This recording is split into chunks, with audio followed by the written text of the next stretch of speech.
సాయంకాల సమయములో సంధ్యాదీపారాధనలో వచ్చును తల్లి మహాలక్ష్మి, వచ్చును తల్లి వరలక్ష్మి.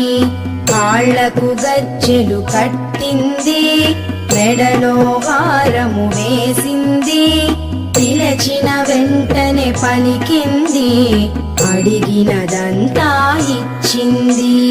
సాయంకాల సమయములో సంధ్యాదీపారాధనలో